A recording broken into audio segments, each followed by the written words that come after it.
Hello everyone, मैं हूं सत्यम और स्वागत है आपके मेरे चैनल डेली डोज बाय सत्यम। आज की वीडियो बहुत ही इंपॉर्टेंट होने वाली है क्योंकि आज मैं आपको सिखाऊंगा मैप रीडिंग के बारे में। जितने भी इंपॉर्टेंट मैप रीडिंग के बारे में जो भी इंफॉर्मेशन है मैप के बारे में, जो हम अपने एनसीसी के दौरान पढ़ते हैं, टोपोग्राफिकल मैप, जो कि आप सामने देख पा रहे हैं। ये सीट हमारे इंडिया यानी गुजरात राजस्थान की सीट है। इसके बारे में सारी इन्फॉर्मेशन बताऊंगा ताकि आप अब जब प्रैक्टिकल देने पहुँचे या रिटर्न एग्ज़ाम दे उसे देते समय आपको किसी भी प्रकार की कोई दिक्कत का सामना ना करना पड़े। तो सबसे पहले मैं शुरुआत करूंगा इस मैप के। आपको पता होगा कि मैप में जो ग्रिड प्रणाली है, आपको जाल दिख रहा है रेड कलर की, और ये भूरी रेखाएं जो फैली हुई हैं, इन जालों का जो ये खड़ी हुई लाइन जो हैं इनको ईस्टिंग लाइन कहते हैं। ईस्टिंग लाइन क्यों कहते हैं, कैसे पहचान होगी ईस्टिंग लाइन की? वे रेखाएं जिनका जो संख्यात्मक मान है, आप देख लो, ये 03, 04, 05, 6, 7, 8, 9 ये बढ़ रहा है। जो इन्हें ईस्टिंग लाइन इसलिए कहते हैं क्योंकि जिनका मान पूरब की तरफ बढ़ता है यानी ईस्ट की तरफ बढ़ता है, और वे लाइन जो मैप पर खड़ी होती हैं वे रेखाएं ईस्टिंग लाइन कहलाती हैं। तो अब आप समझ गए होंगे कि किसे ईस्टिंग लाइन कहते हैं, यानी कि जिनका मान पूरब की तरफ बढ़ता है, जिनका संख्यात्मक मान आप देख रहे होंगे, जो खड़ी रेखाएं हैं उन्हें ईस्टिंग लाइन कहते हैं। और अब बात करते हैं नॉर्थिंग लाइन की। तो वे रेखाएं जिनका मान नीचे से ऊपर की ओर यानी कि साउथ से नॉर्थ की ओर बढ़ता है, दक्षिण से उत्तर की ओर बढ़ता है। नीचे से देखिए 16, 17, 18, 19, 20, 21, आप इसका मान नीचे से ऊपर की ओर बढ़ रहा है। इन लाइनों को नॉर्थिंग लाइन कहते हैं, जो मैप में पड़ी होती हैं। तो अब बात करें ग्रिड की, तो ग्रिड एक वो जाल होता है मैप में जो ईस्टिंग लाइन और नॉर्थिंग लाइन से मिलकर बनता है। आप ये पर्टिकुलर एक कोई सा भी बॉक्स देखेंगे, इसी को एक ग्रिड कहते हैं, और इस पूरे ग्रिड को फैले हुए का ऐसा समायोजन ही ग्रिड प्रणाली कहलाता है। तो अब मैं आपको बताऊंगा कि किस तरह से आप इस मैप में जान पाएंगे कि कौन सी सीट है। तो आप सबसे ऊपर राइट साइड में अगर आप देखेंगे तो आपको इसमें दिख रहा होगा 1:5, ये 1:50,000। ये जो हमारा ट्रॉपिकल मैप होता है, ये इसका जो अनुपात होता है ये 1000, जो 1:50,000 का अनुपात होता है। और ये सीट होती है, ये सीट D/10 की सीट जो होती है। अब आपको कुछ ये रेखाएं दिख रही होंगी इस मैप पर, कुछ ये लाल रेखाओं के बगल में एक मोटी सी काली कलर की रेखा या बैंगनी कलर की आपको ये रेखाएं दिख रही होंगी, जिनके बीच में कुछ अंतर होगा। आप यहाँ देख पा रहे होंगे ये रेखा और एक ये रेखा, इनके बीच में जो ये आप अंतर देख पा रहे हैं काफ़ी ज़्यादा, इन रेखाओं को कहते हैं देशांतर रेखाएं। ये जो मैप में मोटी भूरी या फिर आपको बैंगनी या काली कलर की जो रेखाएं दिखती हैं, इन्हें कहते हैं देशांतर रेखाएं। और इन दो रेखाओं के बीच में जो गैप होता है वो ज़मीन पर 111.32 किलोमीटर का होता है। अब मैं बताता हूँ आपको कि जो ये ग्रिड होती है, इस ग्रिड में आप देखेंगे कि मैप में तो ये होता है 2 सेंटीमीटर का, इनके बीच में जो अंतर होता है वो 2 सेंटीमीटर का होता है, लेकिन ज़मीनी रेखा में रूप में ये 1 किलोमीटर का होता है, यानी कि 2 सेंटीमीटर बराबर 1 किलोमीटर ज़मीन पर। अब बात करेंगे हम कैसे 6 फिगर निकालते हैं। तो अब मैं आपको बताता हूँ कि किसी भी चिन्ह का जो रूढ़ी चिन्ह है इस मैप में दिखता है, उसका 6 फिगर किस प्रकार से निकालते हैं, या 4 फिगर किस तरह से पढ़ा जाता है 4 फिगर। तो आपको मैं बता दूं कि जो 4 फिगर या 6 फिगर की पढ़ने की शुरुआत होती है वो हमेशा ईस्टिंग लाइन से शुरुआत होती है। तो आप देखेंगे, मान लीजिए मैं किसी भी चिन्ह को लेता हूँ, मैं एक चिन्ह सिलेक्ट करता हूँ, ये मंदिर है, यहाँ पर एक मंदिर दिख रहा है, ये यानी कि 17 और 18 की जो ये ईस्टिंग लाइन के 17 और 18 के बीच में इसी रेखा के जो समांतर ये मंदिर है। अब मुझे इसका ग्रिड रेफरेंस पढ़ना है, तो किस तरह से पढ़ूंगा? इस तरह खड़ी लाइन में तो ये आ रहा है 17-18 के बीच में, अगर मैं इसे लेटी हुई रेखाओं में देखूं तो ये आ रहा है 19 और 20 में। तो शुरुआत करेंगे इसे पढ़ने की। हम पढ़ेंगे सबसे पहले नॉर्थिंग लाइन। हमें ये दिख गया कि ये 17 और 18 के बीच में, तो जिस तरफ से रेखाएं बढ़नी शुरू हो रही हैं, यानी कि इनका मान इस तरफ से बढ़ रहा है 16, 17, 18 ऐसे करके, तो हमें 17-18 के बीच में आ रही है, तो मुझे 17 का मान पहले लिखना है, यानी कि मैं इसका मान 17 लिख लेता हूँ। इसका मान हमने लिख लिया 17 और इसे खाली छोड़ देते हैं ईस्टिंग का पढ़ने के बाद। अब हमें निकालना है नॉर्थिंग का मान।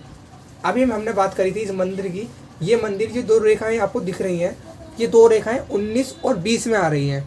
तो हमें नीचे से बढ़ते हुए पे देखना है। मैंने बताया आपको ईस्टिंग पे भी बढ़ते हुए देखना है, जो बढ़ने से पहले वाली छोटी संख्या। अब नीचे से ऊपर की तरफ जब जाते हैं तो छोटी संख्या, यानी कि 19 और 20 में 19 छोटी रेखा है, तो हमें 19 को अगले नोट के लिए लिख लेना है 19। अब आपने देखा 17 19, ये तो इसका 4 फिगर हो गया। 17 19 इसका 4 फिगर होगा। अभी मैंने ये खाली जगह छोड़ दी, इसका मतलब मैं आपको बताऊंगा। जो 17 19 है ये तो है 4 फिगर। अब 6 फिगर पढ़ते समय आपको बताऊंगा कि 6 फिगर किस प्रकार से पढ़ा जाता है। अब आप देखिए कि 17 के बाद जिस बॉक्स में ये मंदिर आ रहा है, उस मंदिर में मैंने आपको बताया था कि जैसे 17 यहाँ आ रहा है और 19 यहाँ आ रहा है, इस रेखाओं को, इस कॉलम को आपको मार्क कर लेना है। यानी कि हमें पता है ये पर्टिकुलर इस ग्रिड में है। अब आपको देखना है कि ये जो सेंटीमीटर में होता है 1 इंच में, ये कितने बॉक्स में घट रहा है आपको देखना है। जिस प्रकार से ये मंदिर यहाँ पर जो एक ग्रिड है, इसके बीच में ये 10 रेखाओं में विभक्त कर लेते हैं। ऐसे हम 1 2 3 4 5 6 7 8 9 10। अगर हम देखें तो ये मंदिर इसके समांतर तकरीबन इधर से गिने 1 2 3 4 5 6 7, तकरीबन 7 पे आ रहा है। अगर आप 7 6 लेते कोई फ़र्क नहीं पड़ता, 100 मीटर 200 मीटर का वेरिएशन चलता है इस ट्रोपोग्राफिकल मैप में। तो हम इसे नोट करके लिख लेते हैं। ये है 17 का 7, तो मैं इसे नोट करके लिख लेता हूँ 17 का 7। अब हम पढ़ेंगे नॉर्थिंग लाइन। तो नॉर्थिंग लाइन में हमने पढ़ा था 19, और 19 रेखा जो मान था वो इस रेखा पर नीचे वाली पे बढ़ता हुआ आ रहा था। अब नॉर्थिंग के लिए हम ऊपर की तरफ बढ़ते हैं, ऊपर की ओर नॉर्थिंग का मान पढ़ते हैं। अब इसको भी 10 भागों में विभक्त कर लेते हैं। 1 2 3 4 5 6 7 8 9 10, तकरीबन 10 भागों में से हमने विभक्त कर लिया। अब अगर हमें नीचे से गिने कि कितने भी भाग में आ रहा है, तो देखते हैं 1 2 3 4 5 6 7 8, ये 8 के समांतर आ रहा है, यानी कि 19 का 8, 19 का 8। हम इसको नोट कर लेंगे 19 का 8। तो इस चीज़ से क्लियर हो गई कि जब आप ईस्टिंग लाइन पढ़ते हैं, ऊपर से जो हमने पढ़ा था कि इस तरफ को बढ़ती हुई रेखाएं, जो खड़ी रेखाएं हैं, उनके लिए मान इस तरफ पढ़ते हैं, और 19 के लिए मान इस तरफ पढ़ते हैं, यानी 19 का 8 और 17 का 7। ये है 6 फिगर ग्रिड रेफरेंस, जो किसी भी वस्तु को हो सकता है। मैं आपको, तो जैसे कि मैंने आपको बताया कि मैं आपको एक और वस्तु का ग्रिड रेफरेंस यानी कि GR निकाल के दिखाऊंगा 6 फिगर वाला। तो हम इस वस्तु को मान लेते हैं, यानी ये एक पेड़ है, आपको दिख रहा होगा, इस पेड़ को देखिए। अब मैं आपको इसका GR निकाल के बताता हूँ। तो हमें सबसे पहले ये जो कॉलम होता है जिसमें ये वस्तु है, उसकी ये जो ईस्टिंग लाइन जो खड़ी रेखाएं हैं और जो पड़ी रेखाएं हैं नॉर्थिंग लाइन, उन दोनों रेखाओं को मैच कर लेना कि किस कॉलम में आ रहा है, और उसके ये बाईं ओर वाली जो रेखाएं हैं उनको मार्क कर लेना, ताकि हमें ये पता रहे कि वस्तु किस कॉलम में है। तो फिर हम इस वस्तु का GR पढ़ने के लिए सबसे पहले ईस्टिंग लाइन, यानी इसकी जो बाईं तरफ जो आपको लाइन दिख रही है, मैंने बताया था जिसके समांतर जिन दो रेखाओं के बीच में ये वस्तु है, उसके जो बाईं ओर रेखा है, उस बाईं ओर रेखाओं के मान देखते हैं, यानी ऊपर की ओर बढ़ते हैं। तो ऊपर की ओर बढ़ते हुए दिखता है कि ये रेखा 19 और 20 के बीच में है। तो हम, मैंने बताया सबसे इन दोनों रेखाओं के बीच में जो रेखा है, मतलब वस्तु है, उसमें से छोटी संख्या लेनी है, यानी कि 19। अब आपको 19 को नोट कर लेना है 6 फिगर के लिए। तो मैं नोट कर लेता हूँ 19, और आपको फिर ब्लैंक छोड़ देना है, ताकि आप इसका 6 फिगर के लिए आप अगले जो नंबर लिखेंगे उसको फिल कर सकें। उसके बाद आपको नॉर्थिंग लाइन पढ़नी है। अब आपको देखना है कि ये वस्तु नॉर्थिंग लाइन में कौन कौन सी संख्या में आ रही है। तो जो वस्तु जिन दो रेखाओं के बीच में, उन रेखाओं के मान को देखते हैं। तो ये वस्तु के दोनों रेखाओं के मान मैं देखता हूँ, तो ये 17 और 18 के बीच में आ रही है। तो मैंने आपको बताया था कि आपको छोटी वाली संख्या को लिख लेना है नॉर्थिंग के लिए। तो ये 17 आ रहा है, तो आपको नोट कर लेना है 17। ये तो इसका 4 फिगर हो गया, 19 और 17। अब आपको मैं बताऊंगा कि कैसे इसका पूरा 6 फिगर निकालते हैं।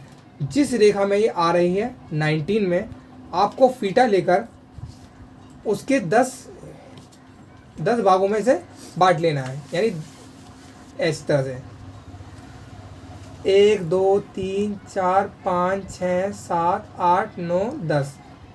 उसी तरह से आपको इस तरह से यानी ईस्टिंग लाइन को भी 10 भागों में विभक्त कर लेना है। 1 2 3 4 5 6 7 8 9 10, इस तरफ से 10, इस तरफ से 10। तो सबसे पहले शुरुआत करेंगे ईस्टिंग को पढ़ने के लिए। हमारी जो खड़ी रेखा है ईस्टिंग, इसका मान में रहता है 19, तो इसका जो मान जो छठा मान होता है उसको पढ़ने के लिए इस तरह पढ़ते हैं, यानी कि वस्तु 1 2 3 4 5 पाँचवें पा रही है, तो ये हो गया 19 का 5। तो मैं इसे नोट कर लेता हूँ, 19 का 5। अब आपको देखना है कि नॉर्थिंग लाइन में कौन सा आ रहा। तो नॉर्थिंग लाइन जो नीचे से ऊपर बढ़ती है 17 18 के बीच में आ रही थी, तो 17 से कितना ऊपर जा रही है ये 1 2 3 4 5 6, जो कि 6 के सामने आ रही है। तो आपको इसका 17 का 6 मान नोट कर लेना है। तो इस तरह से आप किसी भी वस्तु का पूरे मैप में ट्रोपोगल जो मैप होता है उसका 6 फिगर GR पढ़ सकते हैं। वीडियो देखने के लिए आप सभी का धन्यवाद। तो इस वीडियो को ज़्यादा से ज़्यादा शेयर करें ताकि उन सभी लोगों तक ये वीडियो पहुंच पाए जिन लोगों को 6 फिगर निकालना नहीं आता। और मेरे चैनल को अब तक जिन्होंने सब्सक्राइब नहीं करा वो चैनल को सब्सक्राइब करें और वीडियो को लाइक करें अगर आपको वीडियो समझ में आए। और कोई भी आपको प्रॉब्लम होती है तो कमेंट बॉक्स में मुझसे कमेंट करें, मैं आपको उसका ज़रूर रिप्लाई करूँगा। Thank you.